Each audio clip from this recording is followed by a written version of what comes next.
Olá, meu amigo, olá, meu amigo, tudo jóia? Nicolas de volta aqui. E nas nossas últimas aulas, nós aprendemos um pouquinho sobre os sistemas de primeira ordem, os sistemas de segunda ordem e também trabalhamos com sistemas de primeira ordem com tempo morto. Nessa aula, nós vamos aplicar aqui os nossos conhecimentos e juntar o sistema de segunda ordem que a gente já aprendeu com o sistema de primeira ordem com tempo morto que a gente também já aprendeu para criar então os nossos sistemas de segunda ordem com tempo morto. Vamos lá então dar uma olhadinha? Então já estou com o nosso Google Colab aqui pronto e já rodei aquelas 3 primeiras linhas padrões onde a gente então instala, né, a biblioteca de controle, rodamos então o nosso control, né, e definimos a nossa função de transferência. Joia? Perfeito.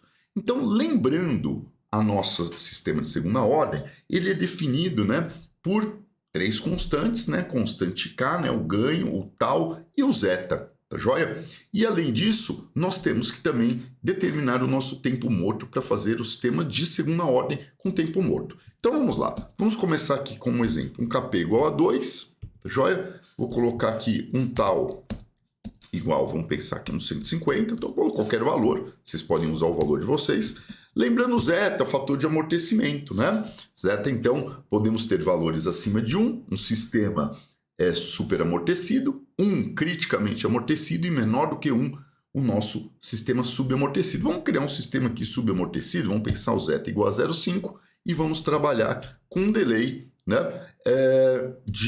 vamos pensar aqui, sei lá, 200, tá joia? Eu vou pôr um delay bem grande, bem maior que o tal, para a gente dar uma olhada nesse efeito que a gente tem, beleza? Feito isso, nós temos que lembrar, então, que a nossa função de segunda ordem, né, um AS ao quadrado mais BS mais 1, ele é determinado, o A, né, desse polinômio, ele é igual ao tal elevado ao quadrado, né, vezes aqui 2, joia, elevado ao quadrado, ok?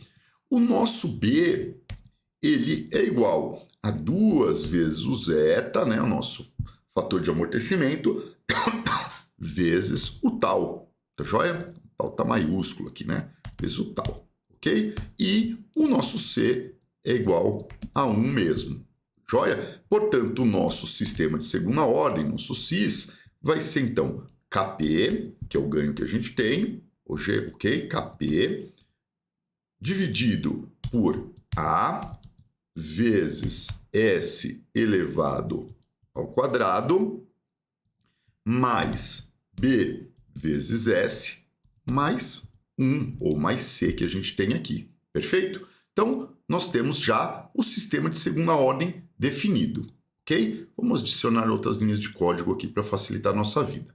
Feito isso, lembramos, nós precisamos trabalhar com a nossa aproximação de Padé de segunda ordem para fazer o nosso tempo morto. Então, nós temos, lembra, criamos a aproximação de Padé, ela entra com numerador, vírgula, denominador, é igual a control,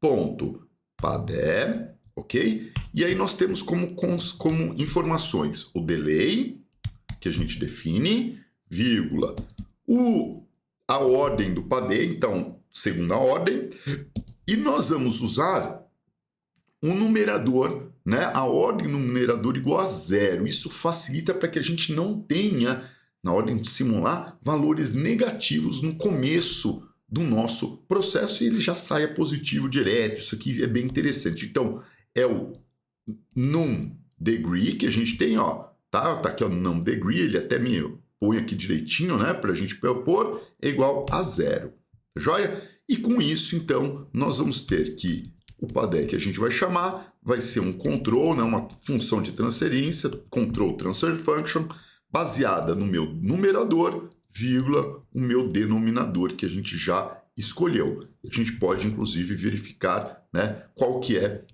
esta nossa função criada. Então, o Padé está aqui, nós podemos verificar essa função de tempo morto gerada, está aqui, ó, bonitinho no nosso sistema.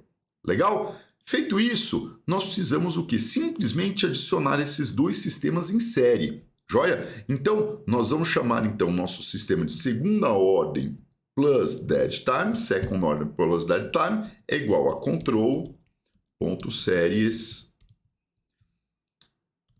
padé, vírgula, né? Então, o cis, tanto faz, eu posso pôr o cis antes, depois, tanto faz, é uma multiplicação, joia?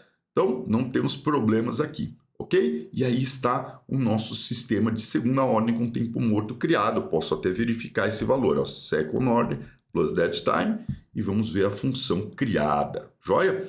Então, vai aparecer aqui, ó, um S à quarta, por quê? Porque a gente já tem um S ao quadrado proveniente da minha função de segunda ordem, mais um S, né, multiplicado por um S quadrado da aproximação de Padé para o tempo morto de segunda ordem. Então, aparece um polinômio de ordem 4, ok? Perfeito? Se a gente, então, rodar mais alguns códigos, podemos fazer, exemplo, uma função degrau, que a gente já aprendeu também, né?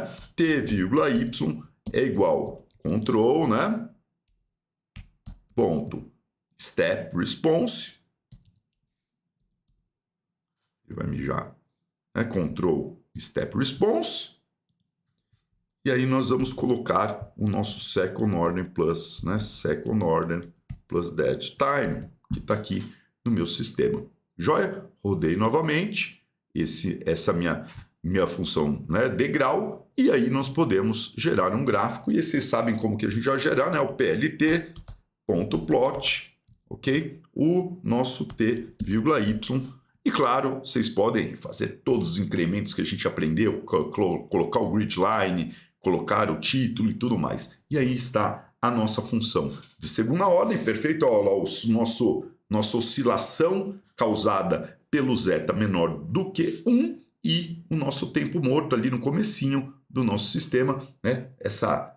Essezinho que começa ali embaixo, um tempo morto bem grande, não um tempo morto de 200 nesse nosso caso, tá joia? Então, eis então nossa função de segunda ordem com tempo morto. Continuem a implementação disso aqui como dica, adicionando a nossa exportação desses nossos dados com um tempo comum, né, fixo de 1 em 1 segundo, como por exemplo, tá joia? Para um dado Excel, para que a gente possa fazer na sequência a nossa otimização e descobrir, né, os parâmetros através de um ajuste de curvas, né? Esse casinho a gente tem que ver bem o gráficozinho, porque também é um caso muito comum de acontecer na nossa indústria, sistema de segunda ordem com tempo morto e ajustarmos esses dados, tá joia? Nos vemos na próxima aula, espero que vocês estejam curtindo, vamos que vamos!